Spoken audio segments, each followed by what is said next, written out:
Si a vos te interesa la naturaleza, hoy, no te podés mover de ahí.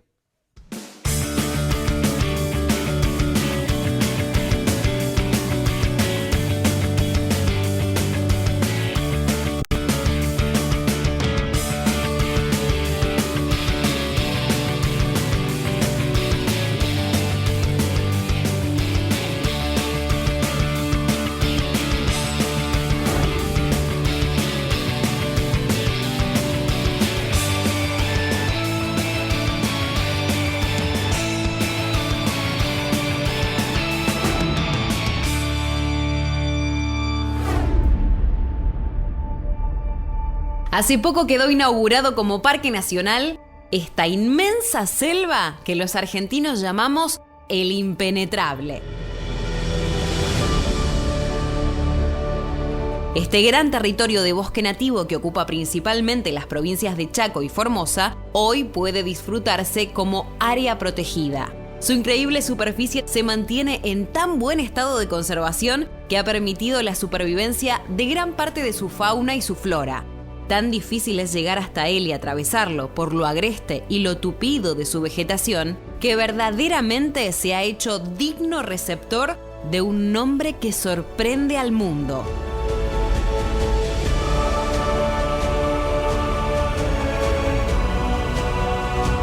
Hoy, Ambiente y Medio se interna en El Impenetrable, uno de los lugares más bellos y naturales de la Argentina y uno de los pulmones fundamentales para el ecosistema y la biodiversidad de todo el continente.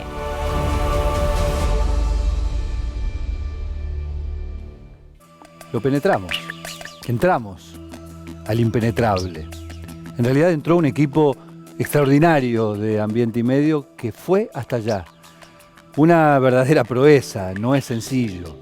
Con la ayuda de la Fundación Conservation Land Trust y con una gran ayuda de la gente de la Administración de Parques Nacionales, fuimos al Impenetrable, fuimos a esa gema, esa verdadera y absoluta joya que tiene la naturaleza de la Argentina, que prácticamente nadie conoce, que muy poca gente ha logrado estar allí, pero nosotros fuimos y mostramos lo que desde hace mucho tiempo debió haberse conservado, pero no se conservaba.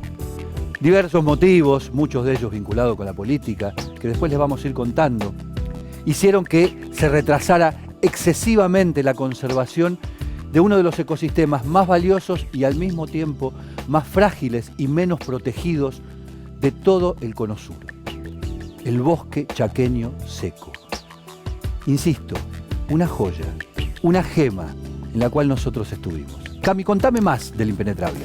Sergio, déjame contarte algunos datos. El Impenetrable es el parque nacional más grande del norte. Está ubicado en Chaco, como bien decía el informe, como bien decís vos.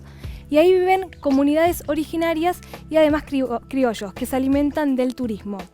Además, tuvo que ser intervenido por organizaciones no estatales porque se talaba tanto los árboles que los animales que vivían ahí quedaban sin hábitat. Pero bueno, ya que hablamos de historia, ¿por qué no seguís vos y me contás la historia del Impenetrable? La historia del Impenetrable tiene mucho que ver con la historia de la Argentina. Fue originariamente una inmensísima estancia de más de 250.000 hectáreas de la familia Born. ¿Le suena Bunge y Born? Bueno, uno de ellos tenía el Impenetrable. Tenía allí la estancia La Fidelidad. Más de 250.000 hectáreas distribuidas de un lado y del otro del río Bermejo, ese límite natural entre la provincia del Chaco y la provincia de Formosa. Hubo allí un conflicto porque los Born le vendieron a dos hermanos italianos llamados Roseo de apellido a principios de los 70 y los hermanos Roseo que venían de Italia no tenían la menor idea qué hacer con ese campo. Y por suerte no supieron qué hacer, porque liberaron algunas vacas y dejaron que prácticamente el campo se mantuviese en estado virgen. Y eso fue lo que permitió que hoy presentase un estado de conservación inusual para la zona que está siendo asediada por la soja. Uno de los hermanos Roseo murió y el otro fue asesinado en el año 2011. Se sospecha que fue asesinado porque en ese momento él no tenía herederos directos y esa estancia estaba valuada en más de 250 millones de dólares. La muerte de Roseo, el asesinato de Roseo y su cuñada dieron lugar a una disputa Y en esa disputa, por suerte, intervinieron las ONGs, como decía recién Camila. Las organizaciones no gubernamentales, muchas del Chaco y de otros lugares del país, permitieron que eso se defendiese. Claro, con una particularidad. Vean el mapa, vean cómo está dispuesta la estancia La Fidelidad en Chaco y Formosa. Ven que está de los dos lados, esa es de la estancia original. Sin embargo, lo que logró ser protegido y convertido en parque nacional gracias al esfuerzo de las ONGs y de la Administración de Parques Nacionales es lo que está en la provincia del Chaco. La provincia del Chaco no puso un peso, pero se comprometió en permitir que eso no fuese un campo más de soja. Del lado de la provincia de Formosa no se contó con el mismo compromiso y lamentablemente La Fidelidad quedó separada. De un lado va a ser seguramente del lado de Formosa un campo de soja y del otro lado el parque nacional más importante creado en los últimos 30 años en la Argentina. El informe.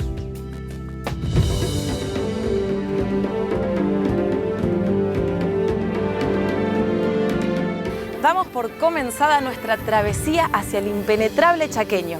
Al lado nuestro, la ruta 16, hicimos una pequeña parada, dejamos Resistencia atrás y lo que les quiero mostrar es el paisaje que tengo a mi lado. Esto es el Chaco húmedo, pueden observar un paisaje verde, frondoso, pero esto se los muestro porque ahora se viene la transición. Nos vamos a encontrar con el Chaco seco. Así que seguimos nuestro viaje a ver con qué nos encontramos.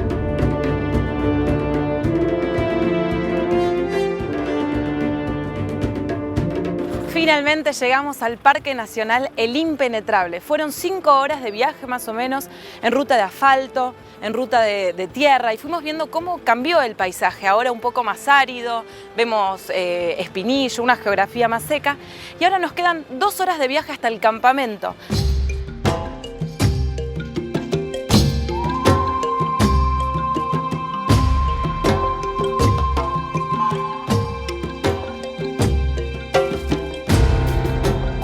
Lo interesante del parque es que al estar en el corazón del Chaco seco, pero tener la influencia de 2 ríos, como el Bermejo y el Bermejito, es un lugar con mucha diversidad dentro de la región. De alguna manera es como nuestra suerte de África en la Argentina. Digamos, existe una gran diversidad tanto de plantas como de animales. Los grandes vertebrados nuestros están en este lugar.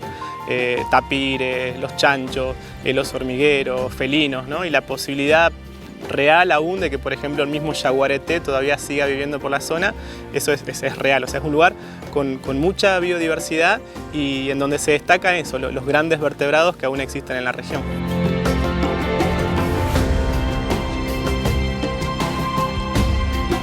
Estamos en el corazón del Impenetrable. 120.000 hectáreas que fueron inauguradas recientemente como Parque Nacional. Vamos a tener la oportunidad de conocer la flora y la fauna autóctona de este monte o bosque chaqueño. Además, conocer el trabajo científico que se hace en este predio para mantener y preservar la biodiversidad.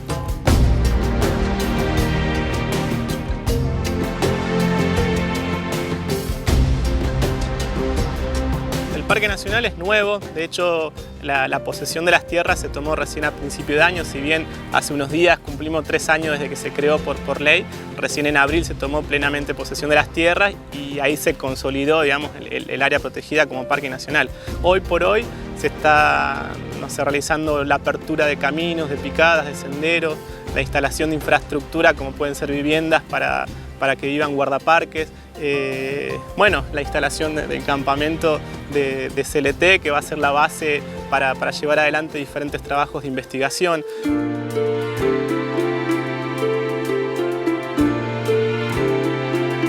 Muchos creerían que el nombre Impenetrable proviene de esta vegetación tan tupida que tiene este paisaje chaqueño, pero la verdad es que también proviene por la falta de agua de esta región. En épocas de sequía, la única fuente de agua de este lugar es este río Bermejo, por eso es de vital importancia para toda la fauna de esta región. El Bermejo, de alguna forma, es como el gran pincel que tiene el parque, digamos, ¿no? Es un flujo constante de agua a la región que va fluctuando entre momentos de mucho caudal de agua con momentos con poca cantidad de agua, como por ejemplo ocurre ahora. en épocas de grandes sequías, por ejemplo, los animales se concentran en los lugares donde hay agua, como pueden ser algunas lagunas o el río, el Bermejo. Y bueno, de ahí su importancia y además el interés nuestro de trabajar sobre las costas del río y de a poco ir ampliando el grado de protección que se puede hacer sobre sus aguas, tanto del lado chaqueño como quizás en algún momento del lado formoseño.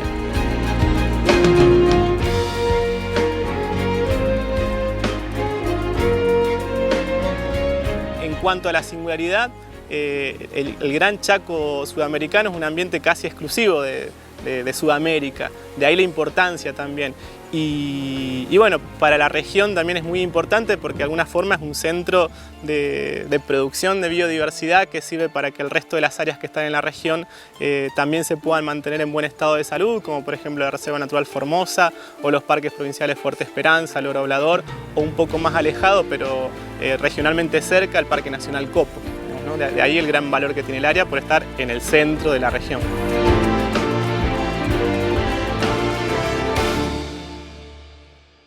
El intendente del Parque El Impenetrable decía recién que el Parque Nacional es algo así como un irradiador de biodiversidad a toda la zona.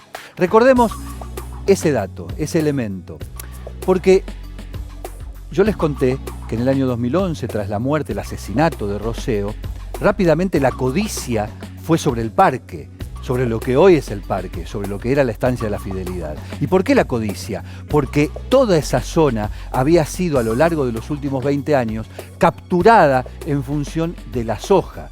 Y un campo de semejante magnitud, sin herederos a la vista, valía muchísimo. Y claramente eso fue el motivo por el cual las ONGs, con CLT a la cabeza, debieron reunir más de 60 millones de pesos para pagar en indemnización y poder hacerse de ese campo para luego convertirlo en Parque Nacional. Pero veamos, a raíz de la presión que había sobre la zona, qué es lo que pasaba entre 1984 y 2013 en la zona del Impenetrable. Fíjense cómo pasamos del impenetrable, verdaderamente, de un ecosistema casi intocado, a este mosaico de campos, todos ellos más o menos dedicados principalmente a la soja. ¿Y por qué yo les decía que recordaran esto del irradiador de biodiversidad que supone la existencia de semejante volumen de hectáreas en el Parque Nacional El Impenetrable? Fíjense lo que pasa a partir del 2013 con la creación del Parque Nacional. Efectivamente, hay cierta recuperación y cierta mejora, en primer lugar, porque deja de haber esta presión por comprar campos de soja alrededor, porque claramente el modelo de desarrollo de la zona empieza a variar y por lo tanto la presión sobre los campos o los montes es inferior, hay menos campos de soja y ¿qué hay a cambio? Un desarrollo local más vinculado precisamente, como ven acá, a la existencia, como ocurre actualmente, del Parque Nacional y todo lo que irradia su propia presencia. ¿Qué es lo que irradia, entre otras cosas, el Parque Nacional? Trabajo para quienes viven en esa zona desde hace muchísimo tiempo postergados. ¿Con qué particularidad? La de ofrecerle a los turistas que van a hacer turismo de aventura al Impenetrable un lugar donde estar y pasarla lo mejor posible.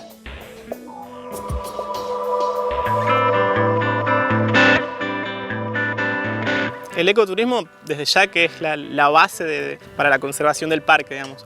Hoy en el mundo es imposible pensar en un área protegida sin tener la posibilidad de que sea visitada. Los parques nacionales en general son una suerte de imán que atraen gente, digamos, ¿no? Y muchas de esas personas que vienen queriendo conocer este lugar, su naturaleza, distraerse un rato y demás, también van a querer quedarse a dormir, a comer, a llevarse un recuerdo. Entonces, de alguna forma, lo que estamos haciendo es empezar a incentivar y acompañar diferentes procesos que tiendan a eso, a fortalecer a los parajes cercanos como la Armonía, Población o las Hacheras en diferentes emprendimientos que tengan que ver con el turismo, con el ecoturismo. Estamos en La Armonía, un paraje ubicado a pocos metros del Parque Nacional Impenetrable. Pero acá detrás mío está la casa de la familia de Joana, una familia que es emprendedora a partir de la llegada de los turistas a este parque nacional. Es decir, que el parque les cambió mucho su actividad y acá me encuentro con Joana. ¿Cómo estás? Bien.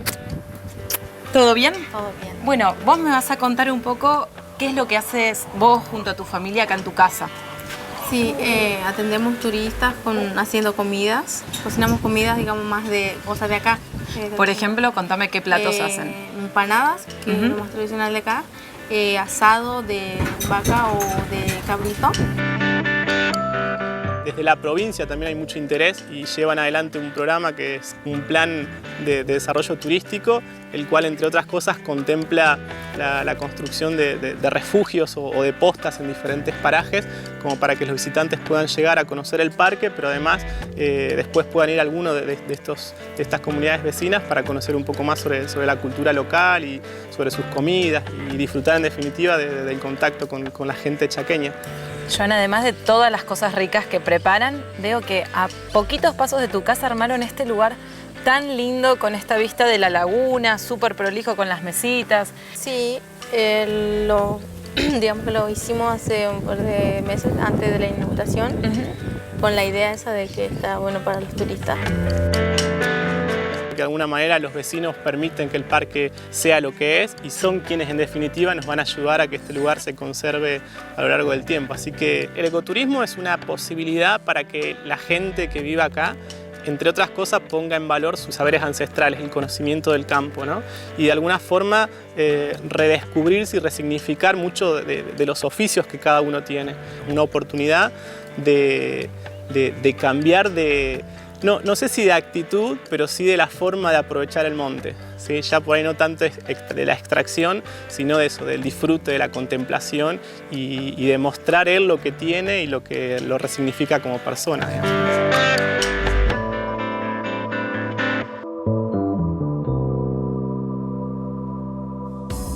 Esto que acabamos de ver es central, porque tiene que ver con el subproducto casi imprescindible y positivo que ofrece la presencia de un parque nacional de esa envergadura. La soja transgénica es altamente expulsora de mano de obra. La gente se termina yendo del campo porque no hace falta mano de obra para la soja completamente mecanizada y termina viviendo en una villa del conurbano de la Ciudad de Buenos Aires, de Rosario, de Córdoba o de Resistencia. La posibilidad de quedarse en el lugar donde viven desde hace decenas de años, donde han vivido sus ancestros, y tener la posibilidad de que eso les dé precisamente un modo de vida a partir de la existencia de algo tan valioso como un parque nacional, es aquello que nos tiene que hacer reflexionar. Después de la pausa vamos a hablar bastante más del impenetrable y vamos a hablar con una de las protagonistas que estuvo allí caminando y llenándose de garrapatas casi todo el cuerpo. A ver, Cami, ¿qué tenés para decirme? Y también después de la pausa vamos a hablar de obsolescencia programada. Mejor dicho, ¿por qué se tienen que tirar tan rápido los productos electrónicos? Ahora nos vamos con un dato. Un dato. Información calificada para entender más las cosas de nuestro medio ambiente. Estas son las sierras del sur de la Pampa Húmeda, un área protegida por la provincia de Buenos Aires, declarada monumento natural. A simple vista se ve hermosa e imponente con sus bosques y sus árboles. Pero en verdad, esta geografía es solo un capricho del hombre, que supuestamente quiso embellecerla un poco más. Durante años existió la idea de que si en un lugar se plantaban árboles exóticos provenientes de otra región, se estaba colaborando con la naturaleza, haciéndola lucir más linda.